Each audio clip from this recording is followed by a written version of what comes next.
this guy like every night that owned this. Rick. They're out of Rockwall. Or that one's actually out of East Texas. We didn't get to see any of it. I'm sorry. I wanted to go into a lot of them, and I didn't get to. Oh, crazy. Who's this outline? Oh, that's y'all's. Oh my God. It took me a second. Yeah, no, that's great. Yeah, whenever you're ready. Throw you up there. Oh, I got it. All right. Come on in. I brought my bitty bit with me today too. Thank you.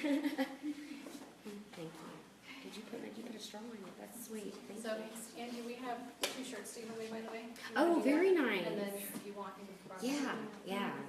Yeah, I was actually gonna, I love this one. Thanks, everybody, for being here on Tuesday night. We're just going to do a quick recap of the Tiny House Jamboree, and I think Angie was also going to talk a little bit about finding builders. Are you still doing that? I can talk about whatever you want. We can talk, we can talk about that, and yeah, I'll kind of recap on my presentation, and then we can go into some questions. I just got off the phone with Darren. Awesome. For some things I could share. So why don't you Dragging them out every. This is Angie Alcorn. She's the event planner for the Tiny House Jamboree. So, I think I know most of you, don't I? I think I know a whole bunch of you, Y'all are, there's so many faces that I know who. But yeah, so yeah, this is my second year doing the marketing, directing, and social media is what I was brought in to do. And it turned into a whole lot more than that. So it was last year and this year.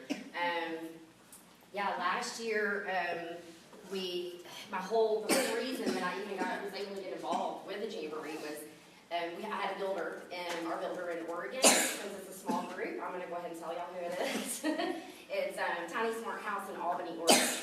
And they ripped us off for $21,000. Yes. So I spoke at the Jamboree this past year on buyer beware. You have to be very careful. He's still building. We're his 4th lawsuit. He stole $20,000 from the woman before us. So I'll get into a little bit about that in just a minute. But it was crazy. We picked our entire family up, including my little bit right here, my 16-year-old, my husband, and we moved to Oregon to build a tiny house.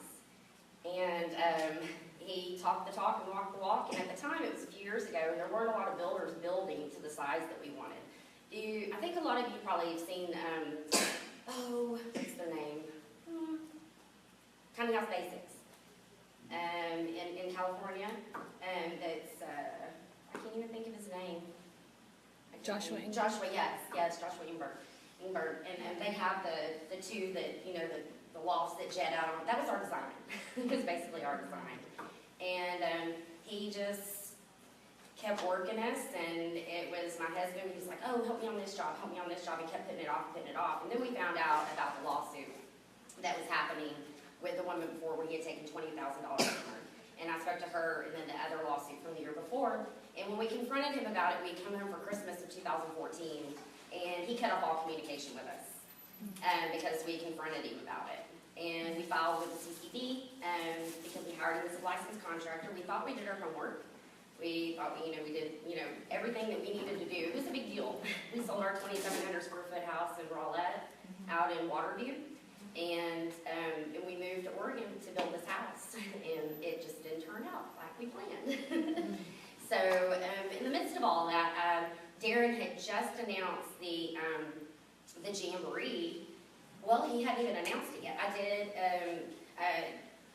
did one of the meetup groups right before the Jamboree was announced last year in January of 2015, and spoke about, because he had just started building the Morrison's house out in East Texas when he was doing the manufactured tiny house. And so I made a comment about it a couple times, and he had a few calls about it. So we got in contact the next day, because I really wanted him to help me or us to find a builder that was reputable for when we thought we were going to get our money, to be able to put it back towards a reputable builder. And it just didn't pan out. But he was like, we talked for like an hour and a half on the phone. He's like, I just launched this Jamboree, and I don't know what I'm doing. I don't know anything about tiny houses. He was calling everybody tiny homers. And I'm like, stop, don't do that. That's not the lingo, that's not the lingo. And he's like, well, what are you doing? And I was happened to be home here, and I was doing dental hygiene, because I've been a dental hygienist for 25 years. And he was like, can I hire you? And I need help. And so I thought, you know what, we just turned our entire world upside down, so why not? Let's do something different. I make about a fourth of what I used to make, but it's been pretty remarkable. It's been pretty incredible. So yeah, just at first it was going to be social media, and then it was, hey, connections. Can you help me we need speakers, we need builders, and BA, of course, was the first one I called. Because I knew her well, and we just went from there. It just kind of trickled. Well, I know so-and-so knows Deke, and it just went from there. I'd never talked to any of these people before in my entire life, but it was a lot of telling people about what the Jamboree was, because we didn't have it. All we had was the Tiny House Conference, and, that was $300, to go to, and it was really directed more towards DIY builders for the courses. So we just started, he was not going to charge. We were like, not even $5, you're gonna open this up for free, and he was dead set, this was going to be a free event. He wanted it to be something that everyone could come and centralize in one location without there being a cost attached to it, to get the right information, and to not have happen what happened to us. And for people, the community, to start to be able to get together, that was his vision. He knew he was gonna lose money, and he lost a lot. He lost about $40,000 last year.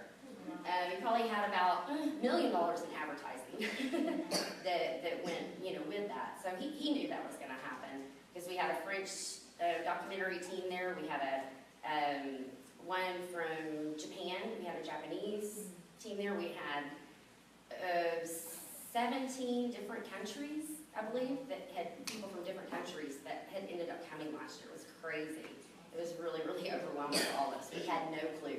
We thought, the very first conversation, the very first meeting that we got on, he's like, oh, I'll be happy. I think we'll have about 5,000 people show up.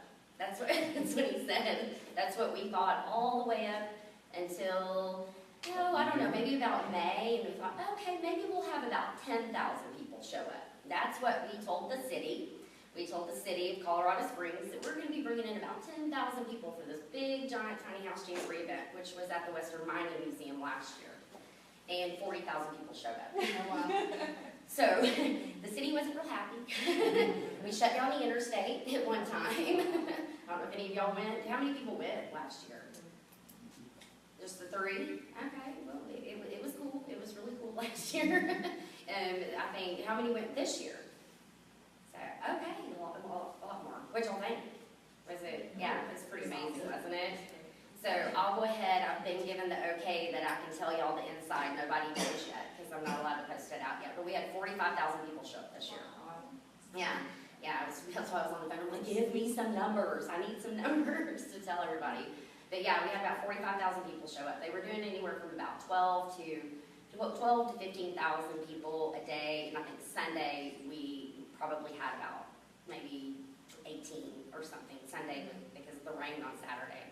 So yeah, we were pretty impressed. We had no clue. So that means we had a lot of ticket sales that happened just at the door. We had a lot of military that came through, to be able, once it went out onto the news. And yeah, comparing to last year to this year, I think that it was, the feedback that we're getting too is that people didn't have to stand along the lines. I mean, if you were there last year, that was the #1 complaint that we had, was the lines were so long. And yeah, when you have 40,000 people show up, we had a lot of look-seers. And we really got that out by charging this year, which he just had to. I mean, there was no other way. I mean, he had to make some kind of money. He couldn't continue losing. And were all of you okay with the $25? I mean, did anybody have any quarrels about $25 for the weekend? We were at one point going to do that for the in the know in the very beginning, and then it turned a little bit later, and we said, no, we were going to charge it. It was going to turn out to be $50 for the weekend after the in the know tickets. And we said, you know what? No, we're just going to leave it at $25. And I think that worked out the best. But I don't know. I think we had about, between Groupon, because we had Groupon ticket sales, and that was about 7,000. So we were anticipating this year maybe about 12 to to 15. And we had 45. I'm like, we gotta start judging this better. We gotta start doing this a little bit better. So we're learning something new every year, that's for sure. Definitely learning something new. And parking. How about parking? Parking's great. Parking was great this year. So another insight that nobody knows either is we are going to more than likely be having it back at the Western Mining, or not the Western, excuse me, back at the Air Force again next year. However, if any of you were there, you drove past it, once you pass the Falcon Stadium, do you have pictures of the Falcon Stadium? Do you have any? Not on here, but I can throw some up in a bit. Because there's an area off to the left that there was, because they own all of, like, tons and tons of land, but there's an area off too that has a lot more trees.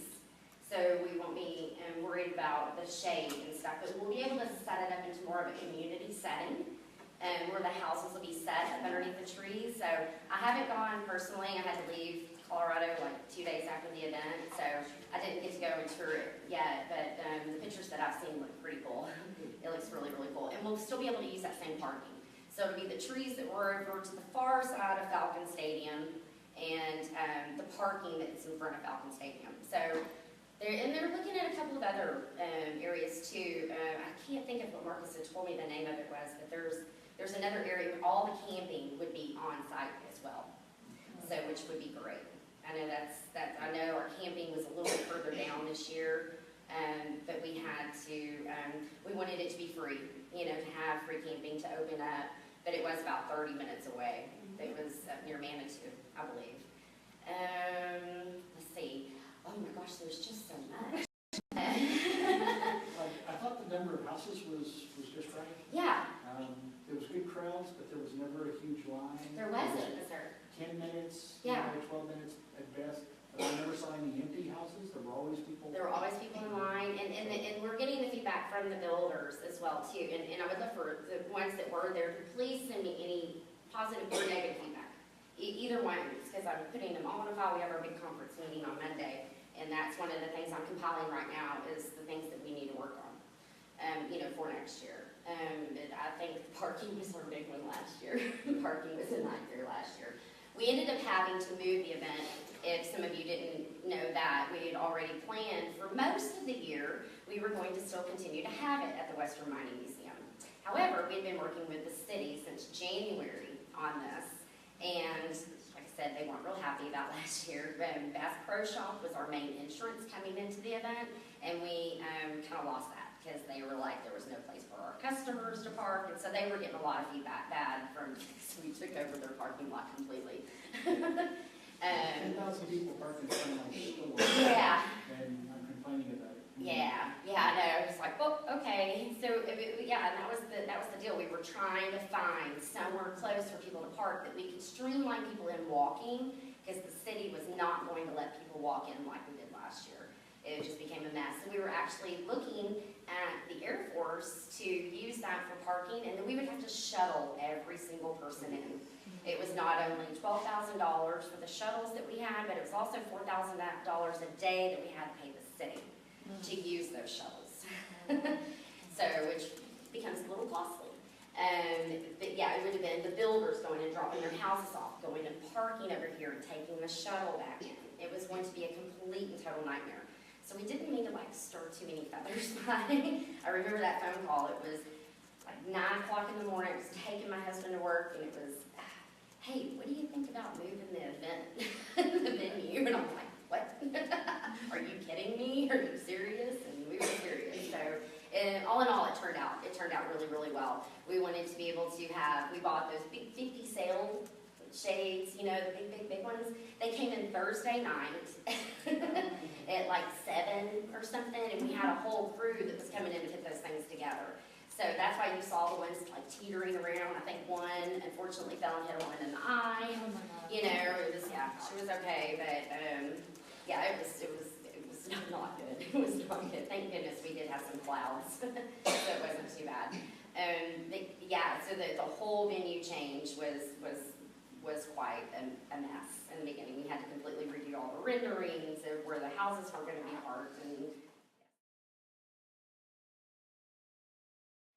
on top of everything else, it's been fun. But it's we're looking into Indianapolis, Las Vegas. which would be in the Circus building. It will not be outdoors. Dallas will be one of them.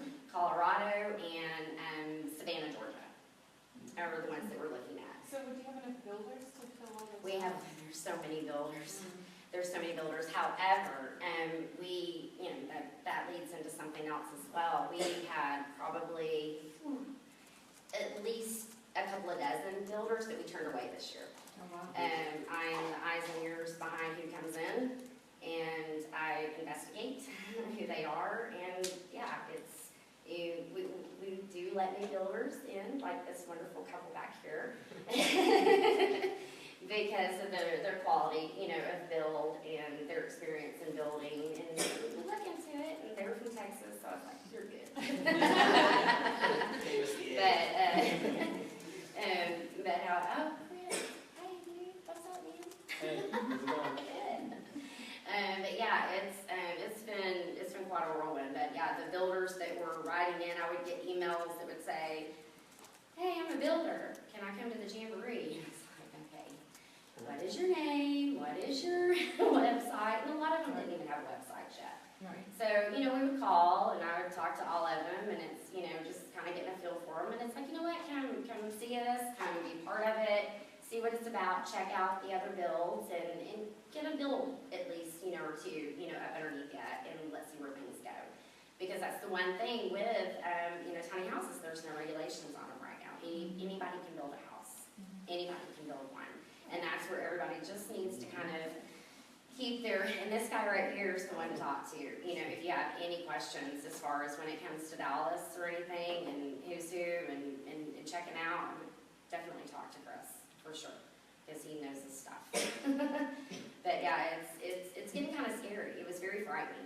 Some of the I just couldn't even tell you how many have popped up. There's probably been at least 40, if not more, new builders from last year, if not more. So we could definitely, with your question about having them out there, yes, it won't be as big. We'll have the local ones come from, that are closer enough to get to Colorado, the closest, the ones closer to get there, Dallas, and so on. But we'll still have probably, I would say, at least 20 to 25 builders at each event because of the locations that everybody's coming from. Because that's one of the things we get too, is these builders are like, well, we don't want to come that far. However, what we did this year too with our builders was anybody driving from a different area, we zoned it off, all the way from Canada, all over. It was different zone areas. So the further you came, you got 40% off. You got 30% off in this zone, 20% off in this zone. So they did reimburse for some of the driving and things that they had, so they didn't have to pay as much to get there. Are you gonna open up for self-builds, or is this from now on strictly gonna be builder? Well, and that's a good question. That's one of the things that we're gonna talk about in our meeting that's gonna be coming up, what we're gonna do for next year. And, because we have a lot of part model people that wanna come. How would you feel about part models being here?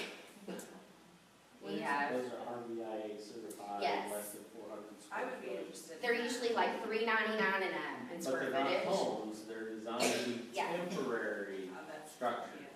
yeah. Yeah, but and they could be, it depends on if they're on a chassis or not, too. If if they're dropped off, if they're still, so the one house that came, the big one that I was saying that was so pretty, it's really long, but it's still 8.5 foot wide. It's not a wide limit, but we did have some 10-foot wide houses this year, which kind of surprised That's us. exciting to see. Did you like those? Yeah, it's a really Yeah, different that's feel. right. That's awesome. Because it really gave, you had these almost like a little box kind of, house, but they were still attached to a trailer or, on a trailer. And I think they were like, 240 square feet? I don't even know how big was the Sprout house? Sprout was pretty big. It looked like it was at least 24, if not longer. Yeah, it was a good The size. Nun house was 12 by 22, maybe 12? Yeah. That one was small. Well, and it gets a little touchy because we had several builders that contacted us. Some beautiful, beautiful part model builds, self-builds, that they're not a manufacturer. They're not building part models in a factory setting. They are, They're making them. they're just making them, that they're making them that size. But Darren said this year, no. Nothing part model, because we would have just been inundated. We accept one, and we have to, at least try to accept the others. And we had 50 tiny houses, so we didn't really need the park models. But if we do start to do this in the big cities, you know, and have it and we will also be simulcasting, is that what you say? Like Skyping in or doing the streamline where people can come on. So if Derek Dietrichson's in the East Coast and he's doing his presentation, then you'll see it everywhere. So we would have somewhere where we had big screens so that everybody could see that, and we would be able to get more speakers and stuff to come as well. Yeah, but the park models, yeah, we had some beautiful ones. I would like to see some of them. And again, we're being real picky and choosy, you know, about who comes in. So I think it may be that we start to gradually pull in some of these smaller builders that are building park model size. I think some of that size is to make it or break it for families. If you've Yes. got 2 kids and, you know, it'll be 20 foot, 8 foot wide with a loft, they're just shaking their heads. But 300, 400 feet with a separate bedroom, Yes. and that's bringing in the families that wouldn't consider a regular tiny house. Exactly. And that's another thing too, us being a tiny house family. Oh, and by the way, my husband, our family, we're Tiny House America. That's who we are. And I don't even have my own Tiny House Jamboree business cards. Every time my Tiny House America cards, everything seems to go to the Jamboree these days for all of our efforts. But yeah, it would be, I would like to see them. I would really like to see them come in, especially some of the custom ones, because tiny house families are growing. And if you were there, I don't know if you were there for our Tiny House Family Panel, I put together a Tiny House Family Panel on Saturday evening. And this year there was, Macy Miller was there, myself, my husband, Andrew Odom, Kim Castle, and Bonnie Lee. I can't think of her last name. Safe Home, I can't, anywho. And so we were up there and answered some really interesting questions. Really interesting questions. So we actually live in a 140-foot motorhome. It's a 1984 motorhome that we purchased for $2,200, and I say Pinterest the hell out of it. So we pretty much gutted it and redone and made it work, you know, for us. But it'll be a mansion when we get into our tiny house. We're just like, no. But actually, even despite everything that has happened with this builder and everything he's done to us, there's been so many blessings that have come from it. So many blessings. I would not be in the position that I am now. We wouldn't be on the land, the property. We park on a 35-acre grassy farm is where we park in Oregon, and it's beautiful. It's absolutely beautiful. We may be in our little 140 square feet, but we built a deck off of it with pallets. And, yeah, it's just working for us right now. We do want something bigger, but we're actually looking into going with a coach bus. So we've had time to kind of figure out what we want, you know, in this time, and it's like, you know what? We don't want that house anymore. We want something. We're never going to own the truck that's big enough, or, you know, the $80,000 truck or whatever those things cost, you know, to pull it. We're never going to own that. We don't want to own that. And so we thought, you know what, if we do want to be mobile, then we'll have the opportunity to take it out. We're not going to take it out all the time, but we'll have the opportunity to take it out. So yeah, we're looking into a coach bus to renovate. And surprisingly, you can find them for pretty expensive. Well, the school districts in the United States have limits. They cannot run a bus for more than so many miles. Right. And they have to sell it. So they have to change out their fleet all the time. Most of them get sold to Mexico. Yeah. But there's still more than they can sell. So and it's that's not what uncommon to see buses go for $1,000, $2,000. Yeah. That, you know, is a nice diesel with a reasonable transmission. I'm learning about that. I'm learning about them. Yeah, so for some reason on the West Coast, there's just like an enormous amount of buses. You can find some for about anywhere from 15 to 20,000 is some that we've looked at, and they've already started renovating them. And then we have 300,000, 400,000 miles on them, but they go to 3 million miles. So yeah, we were like, well, heck, why aren't we doing this? This is crazy. You know, we should be looking into this. So I think that's really the direction that we're going to go, is converting and press. And we actually had some speakers this year. That was Andrew Puckett and Julie Puckett from Beth's House. And you know, I'm sure you've seen their beautiful photos, if you've ever looked at any of their part of the tiny house movement, and in with like all the Instagram and stuff, and their photos are beautiful.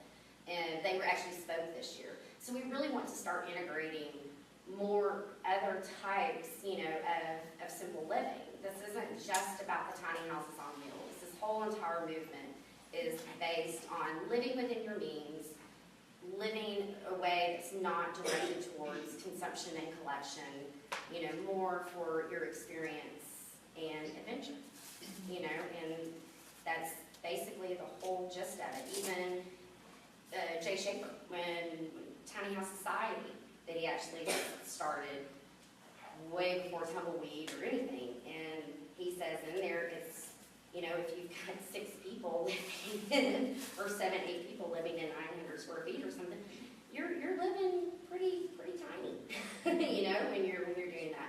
So it's not just about the size of the house. It's just getting back to what's important, and not basing everything off of just stuff.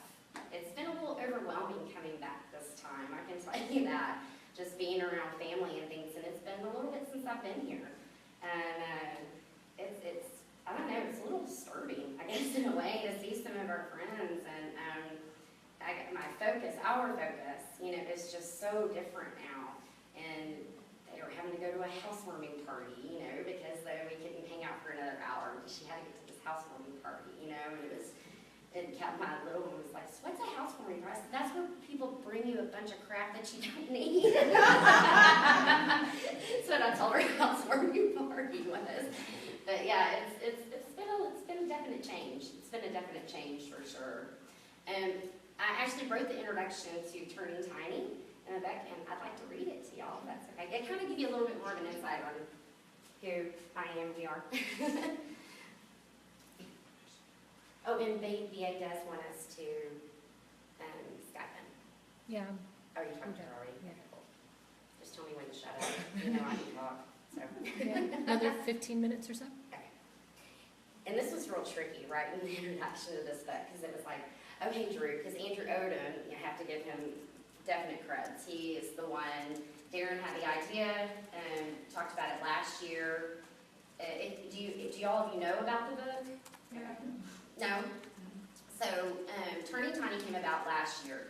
We started talking, and after the event, it was just like, we need to get these stories into a book. You know, all of these different people that come from so many different, just avenues and value systems and just everything. And it's not just about tiny houses on wheels. There's alternative housing, I think, is one of the chapters, and it's actually in the book, or breakdowns. There's like 4 different sections within the book, but it was like, we need to get these stories in a book so that people can read, you know, and understand, you know, and see how this movement's coming about. So everybody wrote their stories, and then I was to write the introduction. Well, there's 60 stories in here. How in the world am I supposed to write the introduction? I think it took you like 3 tries for them to go, okay, that's it, that's it. But yeah, so I really just kind of wrote it in more of a perspective of about us, you know, and our family, and leading into this. So, introduction, Angela, oh my gosh, that's my maiden name, Angela Alcorn. Social media queen and Tiny House Jamboree coordinator. I did not do that. Andrew Odom did that. But at some point, most of us have asked ourselves a deeper question. What is my purpose in life? Whatever your purpose may be, the one common goal we all seem to have is happiness.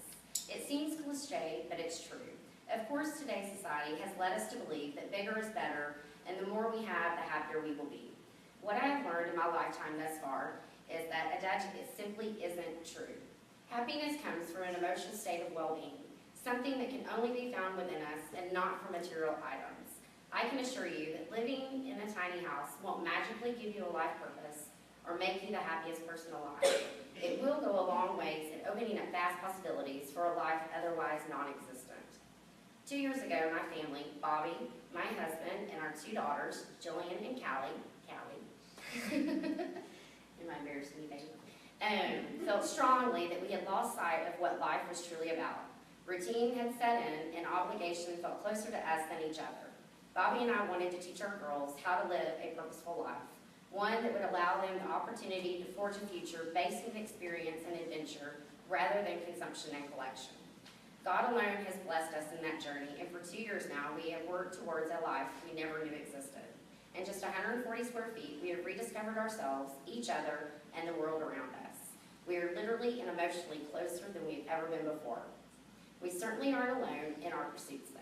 It seems to be reality that there are a whole world full of people like us, people searching for purpose.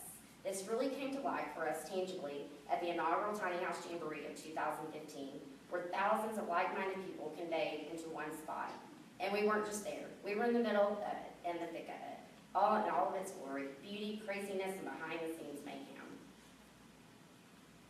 Our working relationship with the event began a few days after the announcement of the Jamboree. Hearing the vision that Darren Saruba and his team saw for the event was an inspirational turning point in my understanding of the purpose behind the entire Tiny House movement and the philosophy. I wanted in, I wanted to help, I wanted to preach the word, and preach it we did. So I took on the social media campaign and can now say I had no idea what I was really jumping into. The interest in it and the movement seemed to come to a crescendo and overwhelmed us all. The passion and the effort that the entire team had put into creating the Jamboree was Herculean. I redid that. He was my ghostwriter, and he put that. I'm like, why did you do that word? And the best of all, it was something that seemed like it would make an actual difference in the tiny house community. I was brought on board the team alongside some talented members like Marcus Alvarado and Cole Whalen, who helped pull this off in just a matter of months. Being a collaborative part of such a groundbreaking event has truly been an honor. It was crazy and magical. It was a crazy and magical time leading up to the event. Talking to hundreds of people about their stories, and the actual Jamboree exceeded all of our expectations for those involved. All said, it came together almost seamlessly, at least from the outsider's view, thankfully. As I look back, it was obvious that the stories, the lives, and the passion of the community made this possible. We didn't want it to end. We wanted to memorialize it. We had to try to capture lightning in a bottle, but how? Most of America's attention has been drawn to tiny homes because of their charming and unique designs.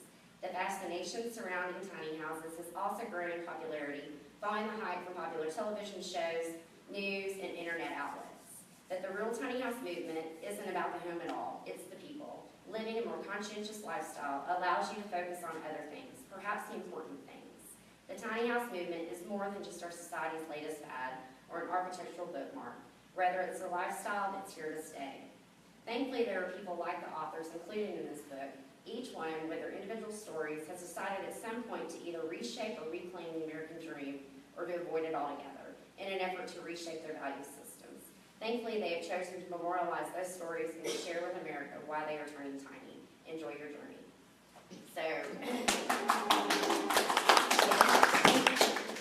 no, that's just it. I mean, that's the whole gist of what this movement's about. Whatever house you pick, whatever which way you ever decide to go, it all bases down on just living within your means. Doing where you can focus on the important things. I spent 2.5 hours a day in traffic. We had a nanny that lived with us. I never saw my children. I never saw my husband, for goodness sakes.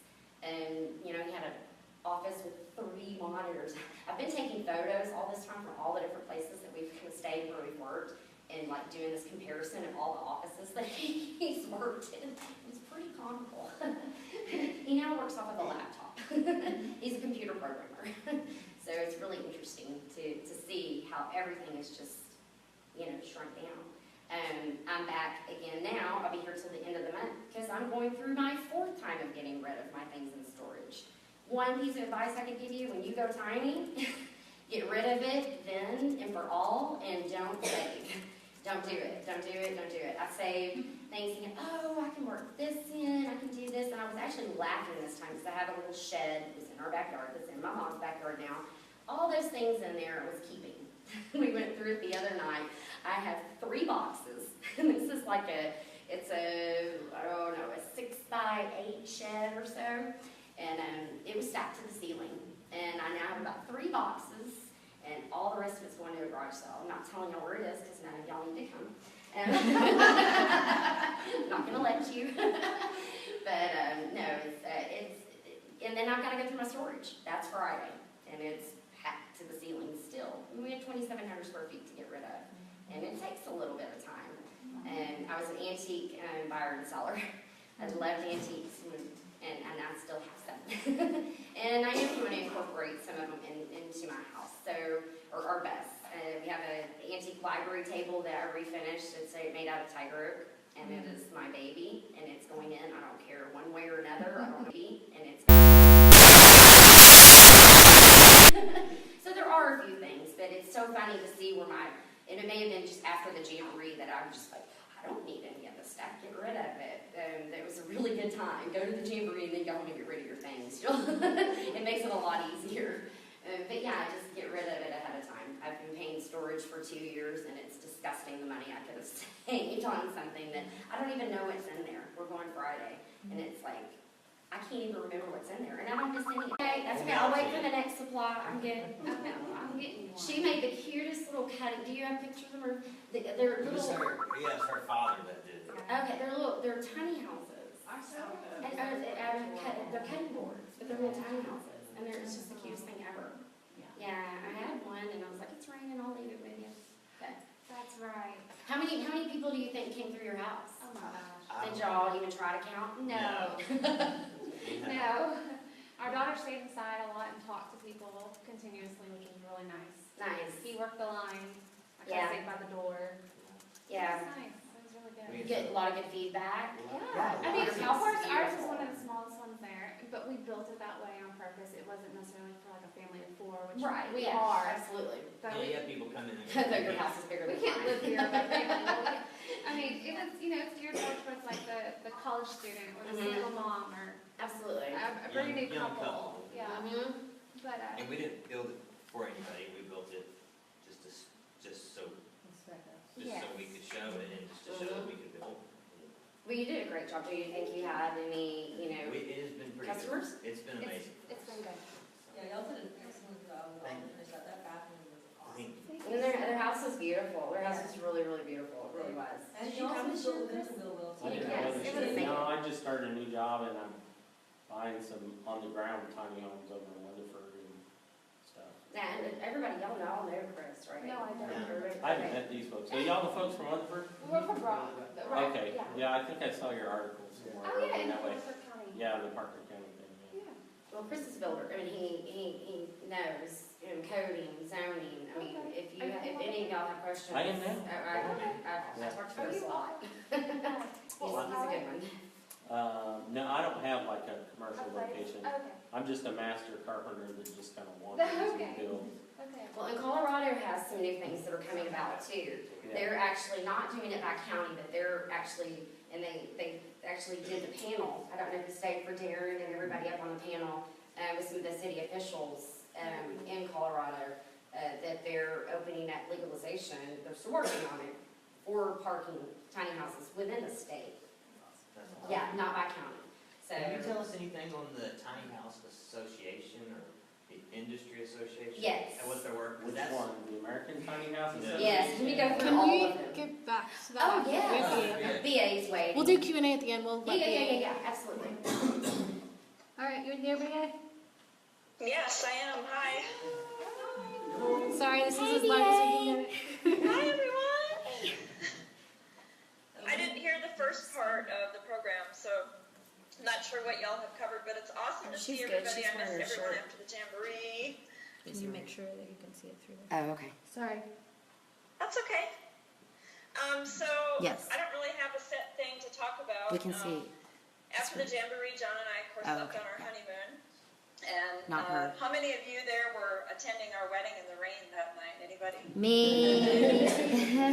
Couple hands. Thank you Yeah. for your perseverance. Hey, my tiny house book got wet. Still married at the end of it, so that was good. On the way home, we hiked through the Rocky Mountains and went to Mount Rushmore, and we did a lot of reading out loud in the car. We did a lot of reading of Turning Tiny on the way home, and today we ditched the big king-size bed in John's house. We're living in his rent house. I don't know how many of you knew that, but my tiny house is in the yard right now, and we're downsizing his things to get into the tiny house, and then we are focusing on plans to build a bigger one that we both can fit into, because mine is only 78 square feet, not quite big enough for two, no matter how much you love each other. So anyway, I don't know if y'all have questions, or if if you want me to speak to something in particular, or just wanted to say hi. Anybody? Questions? Where did you go on your honeymoon? After we left the jam, we went to Rocky Mountain National Park with Alec Lasevsky and his girlfriend Lily. Yes, it was a foursome for the first few days of our honeymoon, which was kind of funny. But and we did hiking and camping for a few days, and then we actually went to Byron and Dot's place at Simplicity Tiny Homes and saw their production line of building and spent the night there and had a lovely dinner. They have an amazing space up in the mountains. And then we parted ways with Alec and Lily, and we drove up through Wyoming, did some camping there, climbed the snowy mountains. We went over 12,000 feet on foot up to the top of Medicine Bow Peak, which was really fun. And then just wound our way through South Dakota back, and we got back to northern Minnesota last night. And we're back to work tomorrow. Which is hard. So, anyway, I just wanted to say hi, and Angie invited me to join her, so I don't really have anything in particular. It's good to see you. Congratulations.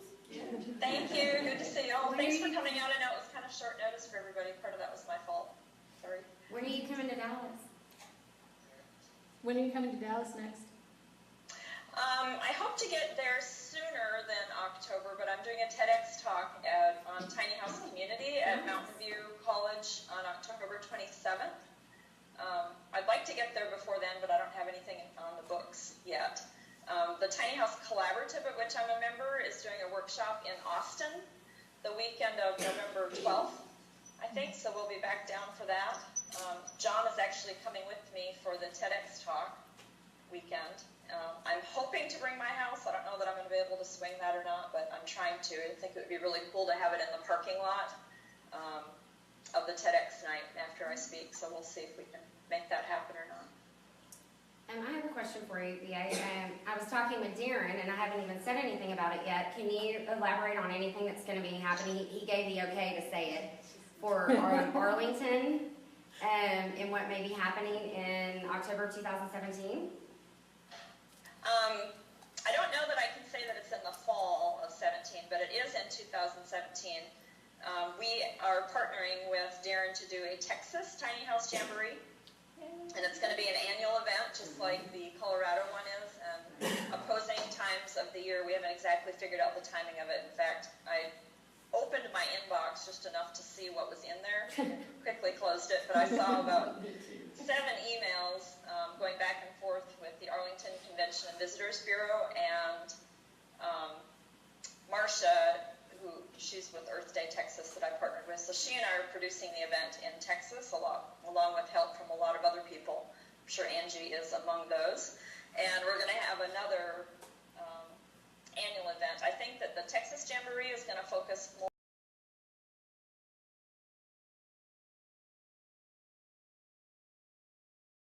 and speaking it that way. And we kept the speaker stage where it's strictly educational. But we do want to be able to bring in, more DIY and have some more, and they did talk about construction, didn't they? They did, didn't they? We had some of those. I didn't set up the workshop.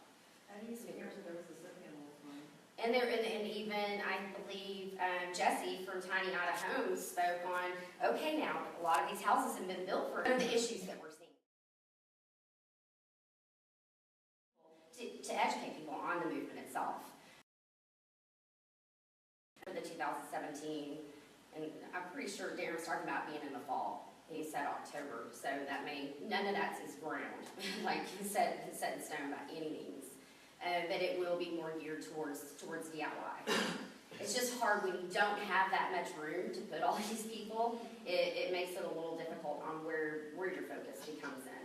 And it's mainly just... And if it focuses on commercial, that's fine. Then maybe there's a different venue for DIYers to get together and deal with. And maybe that we do that as a private, DFW Tiny House group. Right. That we offer that service to each other. But I think that is a big part of the movement. There's nothing wrong with builders. Is it? Yeah, I Is there think people it that? prices people out of the market is what it Correct. does. So. There's a lot of us that don't is a lot don't less fit in the expensive. 50. Oh yeah, it's a lot less expensive. absolutely. And that, But we that's have my a lot of- concern is that, you know, you're talking about community, but there are those Exactly. that If you, want to get in. yeah, you're right, and we do, and that's one of the reasons that we're looking at this other venue off from the Air Force, so that we can integrate DIY within that. But it's just gonna be real touchy, because our builders pay, you know, to come and be, and, you know, and to be a part of it, and for a DIY person to pull up in their house and then pass out cards. I'm sorry, Hmm? I probably misspoke. I wasn't talking about bringing a DIY house to set up. Oh, okay. Okay, your focus is more on builder stuff. No. It's not on DIY stuff. And that's good to know, because it won't be. Well, the builders are how they're funding the event. They pay what, no, that's $1,500? great. This year was 1,800, and our, it was 1,800, and then our builders were paying for last year's. So we didn't know that up front, and that's why I was asking. Yeah, no. And that's where we did, that's where we opened up the workshop stage, to be able to talk about DIY and give people the information that they need, you know, for educational purposes to build their own home. Yeah, it's just, it's a real fine line trying to bring everybody into one spot, because there are no code, you know, or regulations on Figuring it. how to make it affordable. Yes, Well, yes. part of it still is staying within this community, you know, and doing, not making all of this commercial, but that's obviously one area of it, but, you know, we'll be doing a open house, I'm hoping, in the next 30, 60 days, and we like to rotate that around to different people who've done DIY builds, just to help each other, you know, have that resource and show that, you know, hey, you're capable of doing it if you just take your time and follow the steps. You want to learn. And that's where the meetup groups come in. And the meetup groups are so important, you know, to stay in that community so that everybody can. If anybody's building their own home, I mean, my gosh, you got Chris, you got two wonderful builders over here, you know, and you get these communities that are small like this to help one another if anybody's, you know, doing your DIY, you know, build, so that you're getting the right. But then again, that's what pulled on us. Right. We have this do-it-yourself program. You can be part of your build and help to cut off labor. You know, come and be a part of your build. We lived in a tiny house, something that he was building on the back of the shop. It was like a little simulated tiny house in the back of his shop that hadn't been finished. I moved my two girls up there, it hadn't even been finished. We were only there 2 months. But yeah, that was his thing. So it's, when it goes back to a builder, and when you are looking for someone, even if you're looking for someone just to do your framing, because we've got Volstrike. You know, Volstrike is, they'll sell to builders, and that's a steel framing system. And that's really for DIYers. That's for people that don't want to, or feel nervous about putting that, you know, structure together, you know. It's also taking the weight off, too. It does. And we were building with steel framing. And we weren't using Volstrike, but we were building with steel framing because of the design of our house. So, I mean, it just comes in that you if you're working with anybody, if they're putting your trailer together to, you know, get the framing system on there, do your homework. Call. Don't hesitate to ask them for references. And if they balk back at any of it, then move on. You know, move on to your next person. There's plenty of people out there that would help. You know, whether you're buying a house or whether you're just having someone to help you get the structure together so that you can take it over or whatever. Even if you're buying a trailer. I mean, I know there's a lot of trailer companies, but there's some shabby trailers that are coming out now too. And they're like, oh my gosh, well that's half the price of trailer made. Well, there's a reason. You know, it's like everybody that lives in Texas, you know your foundation. My gosh, I mean, we know foundation here, and you need your foundation to be stable. So it starts from the ground up. I mean, you've got to have your good foundation. And the banks, you know, if you follow how it's done professionally, Right. and they write contracts at stages, we'll fund up to here, and when we see a foundation poured and all the plumbing put in, then we'll fund it, you move on to framing. When that's done, we'll move on to electrical. When that's done, we'll do the sheetrock. But we'll fund stages, and I think we're going to have to, if we're going to step into that role as a general contractor, when you take on. You also have third-party inspectors. Exactly. Where you hire an inspection company to come out, you know, different times of your build. Or And if you hire a builder, you can hire an inspection company. Exactly. And the builder should have no problem having an inspector come around. And I think it would be really good at some point too for y'all to do one of these and talk about stuff like that. You know, I mean, in one of the meetings, and, you know, and give people some insight, you know, on that. Even if you're building your own house, and DIY in your house, you have an inspector, you know, that comes out and does it in stages. We were back talking about Tiny House Association. There are some groups out there that are trying, and they have good efforts in what they're doing. They just don't have the backing of the resources. Is kind of what we're seeing with it for like Tiny House Association and NOAA is another one. That they're saying it's a certification, you know, that's on there, but there's nothing really standing behind it. They have a good, really, really good ideas as far as what they're trying to implement. But there goes a whole lot more around that to being able to put some sticker on your house and somebody saying, oh, okay, well, that was NOAA. Well, who's NOAA? You know? It's gotta be accredited for something. Yeah, it has to, Has to be recognized. it's by gotta be recognized. And so, and that was another thing that was introduced, and you're gonna be hearing more of it, is along with the Colorado entire state, you know, getting involved with legalizing the parking of tiny houses. They've also been working with some other people. Darren used to be on the RVIA board, and Darren Zaruba is the guy that's behind all the Jamboree. And he's putting together, or has put together, the Tiny House Industry. It's a nonprofit organization, and we're going to hear a lot more about it. But it's, in a nutshell, it's basically going to be based off of, and it's for DIYers as well. Basically based off of this, kind of like RVIA, but for tiny houses. Because RVIA, even some of the ones that are RVIA certified, meaning your recreational vehicle that you see on all your motorhomes, trailers, and so on, those are all inspected through RVIA. We have a couple of builders, Tumbleweed, Chattanooga, Tiny House Chattanooga, and Tiny Out of Homes are all RVIA certified. Darren was at one time with his tiny houses, he was RVIA certified, but now he's just going and building towards ANSI coding. So yeah, but it'll be something that's going to take time, you know, to get as big as RVIA and recognizable, but tiny houses aren't going away. It's not going away. What is ANSI? ANSI is, American National. there you go. I They're don't a know. third-party organization that stores codes that people and organizations make up. They're not actually a regulating organization. Yeah, not like the International Code Council or anything. They just store, like if you, like RVIA is a trade organization. And as a trade organization, a bunch of builders came together and said, we want to agree on a standard that's safe and that everybody agrees to use. They pay ANSI several $1,000s a year to maintain those standards for them and just keep them in a library so that everybody can refer to them. ANSI doesn't actually, they don't test, they don't certify the codes as safe or anything like that. That's all done by the trade organization.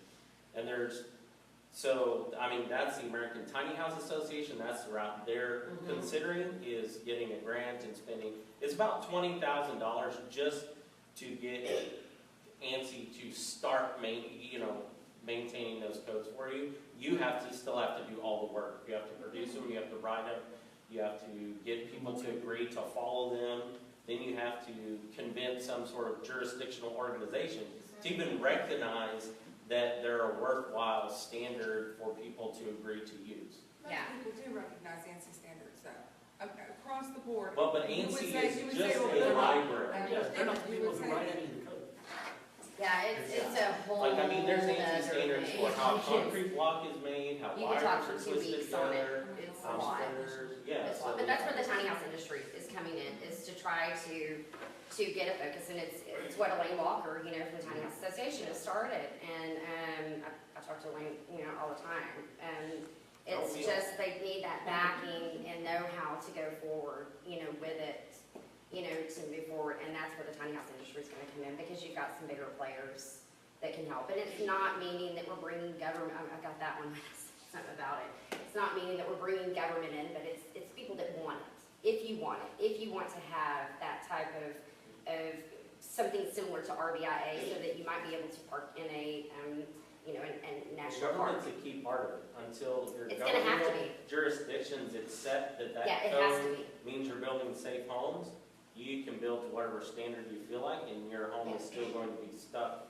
out on a lot in a county Yeah. until somebody complains about it. Exactly. But the only thing is, RVIA may be the solution for people who want to live in tiny houses, but for people who live in anything that's considered like a motorhome or anything full-time, RVIA is not really good for them, because then their Airstream or whatever is considered a recreational vehicle, which All of is them are. not Which they right. don't promote full-time living. Which there's no full-time living, which a lot of people do not realize that, people who live in Airstreams or motorhomes full-time are not fans of RVIA.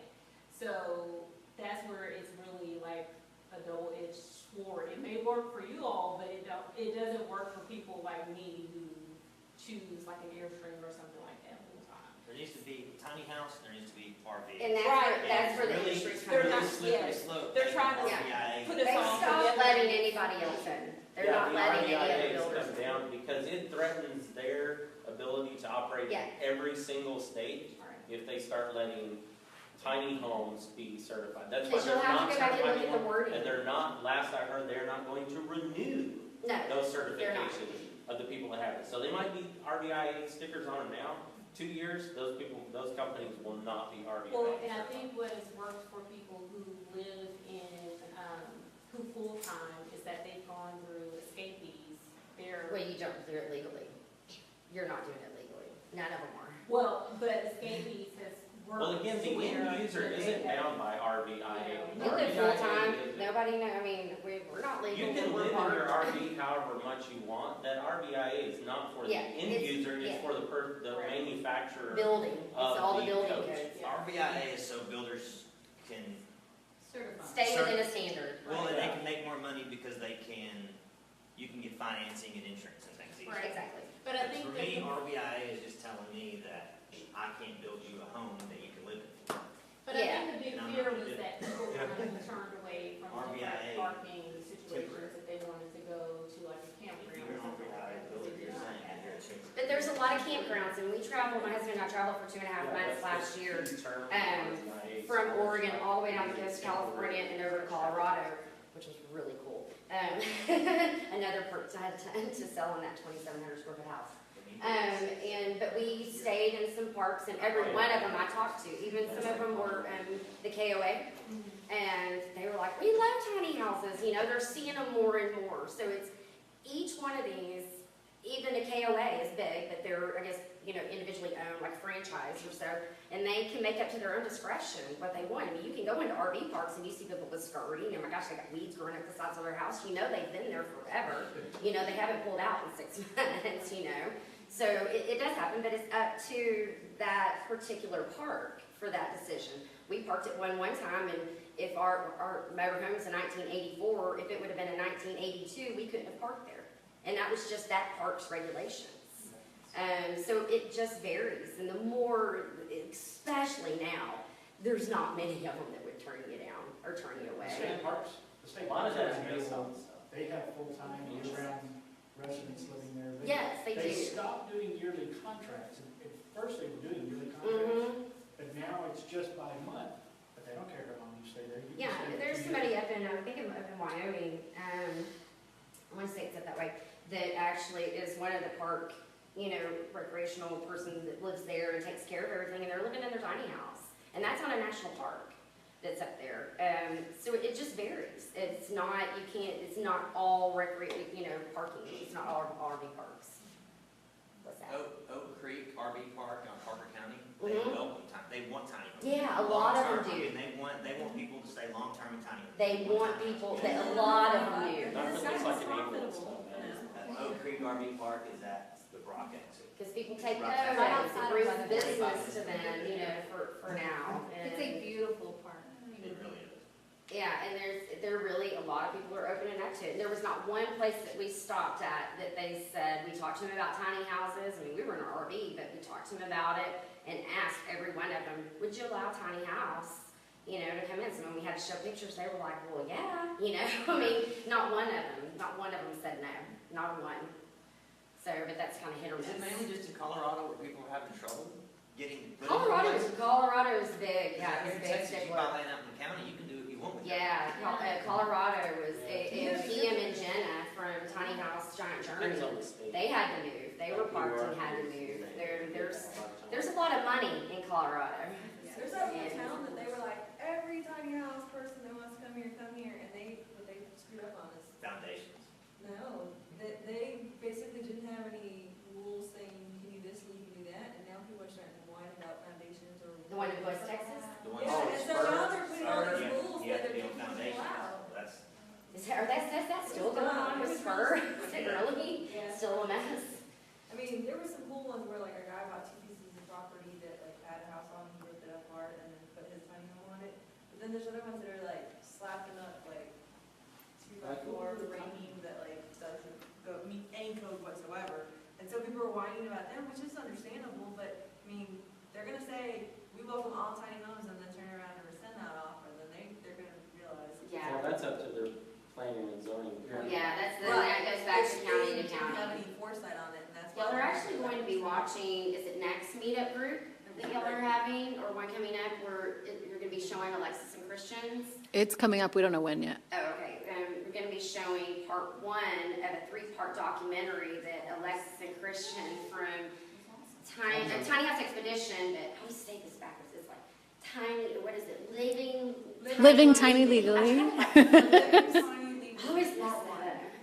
So y'all are gonna watch it, and really, it's their part 1, just a huge insight. It was really good. It was really, really good. And he is a documentary filmmaker, and so it's well put together. Talks about Rock Ledge in Florida, the community down there that Renee put together, and it's really changing. I mean, from a few years ago, from where it was, it's changed drastically, like drastically. So I only see things going up and more positive from here. The thing when we were talking, and you see about the building to ANSI codes, RVIA, all of that is completely separate from that zoning and coding and your square footage of where you're putting it. They're totally 2 separate entities.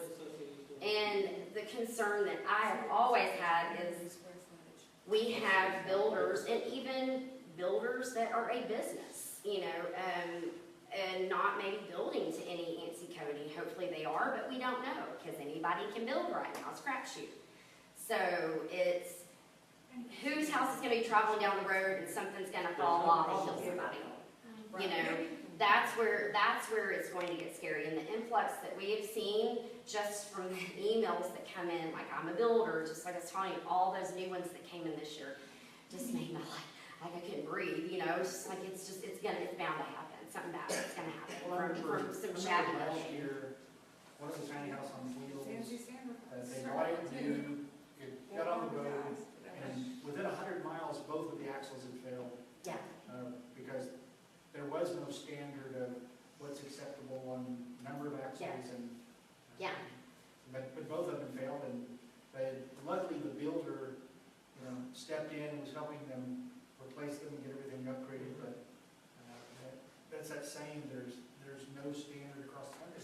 There's not. And I mean, I know of a builder, of course I would never say, and they weren't at the Jamboree, that literally started to pull their house to an event from across country, to say that, and they had to put 1,200 pounds of sand bags in the tongue of the tiny house so that it would tow level. How frightening is that? How frightening is that? And this is somebody building. They have a name. They are building, and that's why I just cannot stress enough. Do your homework. Talk to people. How many builds do they have? That's if you're going that direction. But yeah, it's now more than ever. And I thought we needed to be on our toes, back then. But now more than ever, you don't play the nice person. This is a business. And I'm friends with all of these builders, and stuff now. But if I were to pick one to work with for a build, it would be nothing but business. Nothing but business, not a friendship. Oh, well, that's okay, you can put it off, or, there's nothing nice about it. I want to talk to their clients, or at least get 3, if you can. You can even ask to talk to their suppliers, to see if they're paying their bills. It's okay to ask that, to talk to them. And if they say no, then move on. Have your list of builders that you want and move on. Because the reputable ones will give you what you want. they're gonna give you what you want. Anything else? Requesting clients, you gotta be careful about that, because that's a two-way requirement. It is. I have clients that do not want their names and It is. numbers given out, It and is. then I have clients that don't want them, but. It is. you know, And but you suppliers can is say, suppliers is a great one to talk to, It's a like, great oh, give me 2 suppliers you do business with, and what's that account under? yeah, I mean, if I would have done that to begin with our builder, which I didn't know, to ask that, oh, he would have been, oh, no way, because he wasn't paying his bills. He wasn't doing a lot. But yeah, I mean, those are, hindsight 2020, right? Yeah. The reason I'm standing here is because they took $21,000 from us, but there's a lot that you can do. And actually, Jen Baxter spoke with me at the Jamboree this year on our buyer beware. She lives in North Carolina. Her house was just finished, just in time for her to be on Tiny House Big Living. And by the time, the show was over, she moved into her house, the walls started leaking. It is now on Facebook, on our Tiny House listings, and it has also been put on Craigslist in North Carolina. And if you look at the photo, you will see over the wheel well, it's rotting. Do you see it? And she sent me a text, she's like, look at the wheel well, that's all the rot from where it was leaking. He's trying to resell her house. He's trying to resell her house. So there's more and more of it. It's happening left and right. It's not, I'm not trying to frighten everybody to death, but it'll give you the reason to build your own house, right? So that you know what you're building. Exactly. But yeah, she stood up there and he finally gave her money back and took the house. But look at what he's trying to do, and he's not fixing it. He's no longer building. I can't think of his name. I mean, there was another one, for example, that was, and they're no longer business, so I'll say the name. It was Tiny House Mother Earth. So I couldn't believe they weren't getting sued over that one, for one, for using that name. But they were out of Colorado. Cole sent me the name, and I do my thing, checking them out, and seeing who they are. Pull up their website. He has Molecule Home and some other popular ones. Macy's House, I think, was one of them. Macy Miller, going across the top screen. I'm like, okay. Scroll down. Our builder that ripped us off, he had a photo of one of the houses that he built. I knew the guy on the ladder that was working on the house. The background, you can see the whole thing. They're in Colorado. This picture was from Oregon, okay? It says in the bottom of it, first tiny house build. Oh, they got a phone call. And I was just like, so, notice that you don't have any of your own photos up, can you show us something of what you're wanting to bring, to the Jamboree? And he was a little short, with me. He's like, well, you guys see pictures of it? I'm like, yeah, we need to see some photos of what you're building. And long story short, I did address the person in there, and they were like, oh, we'll take it down immediately. We had permission to use that, because I first asked them if they were in business with them. And then told him the story. He's like, oh, we'll take it down. We got a phone call from the partner the next day and said, just wanted to let you know, you can, which they weren't going to come anyway, so we'd not let them in. But they were like, we're no longer in business. Every employee has walked out today. We found out some things about our builder that we did not know. So Tiny House Mother Earth is no longer a company. And that was from a phone call, just off of the photos. And I can tell many, many stories like that from this year. So it's, just buyer beware. So, or build your own. Or get these guys over here to build it for you. Or Chris, for that matter. These guys over here to build it. Yeah, Chris is going to be teaching and really giving more direction on people that do want to build DIY. And y'all are in a great place for a meetup group. I mean, this is one of the best meetup groups. It truly, truly is for the people in it, the community, and a lot of them have dwindled away. Or any good how-to guides or? There's a lot of them, and one of the best ones is from the Morrisons, Andrew and Gabriella Morrison. And it's, what is the next title of it's a four-part DVD set, yeah. festival. It's the best one put together. TinyHouseBuild.com. TinyHouseBuild.com. It's a combo. TinyHouseBuild.com. Yeah, I'm gonna write it down for you and stuff too, but that's, if you're going to get one to follow, we're actually have them, and we're not even building anything, and Bobby and Alice, we don't have television, we just have. So we'll put them in and watch it, we'll watch Andrew and Gabriella build a house, so, but he shows every single bit of detail and so on. And the Tiny House Collaborative, you know, working with BA and Alec and Vina and all of them is huge help. I mean, I can't tell you, you know, y'all are in the absolute best place for building and being part of the Tiny House movement with a meetup group. This is the best one. And I'm not just saying that because I love y'all and I'm, you know, home, but it really is. I reached out and did a Tiny House campaign this year, and I sent out, well, I sent y'all how many tickets, but sent a bunch of tickets to y'all because I love y'all. But I sent out tickets to, oh my gosh, I think it ended up being about 50, about 47 meetup groups throughout the country for, you know, just, you know, coming together to collaborate, you know, about the Jamboree, you know, because one thing that we get is, can you help me find a ride with the Jamboree? You know, that's the one we get. I had somebody last year trying to get me set up their travel arrangements, like how much was, you know, food gonna cost, like, I'm like, oh, travel agent, I'm gonna put that on my card, / travel agent. But yeah, it's this meeting with your meetup groups and traveling, you know, to Austin or even to the Jamboree next year, which maybe y'all won't have to go so far. Yeah, Norrgard Right. is in the north side of Austin, so. Yeah, that's good. Which makes it a lot easier because, yeah, because that makes it a lot easier because Austin's lots of traffic. Right. Yeah, so you're not having to go through all the mess of it and stuff either. But yeah, I vouch for Volstruck. Yeah, 110%. Can't go wrong. We're done. Time.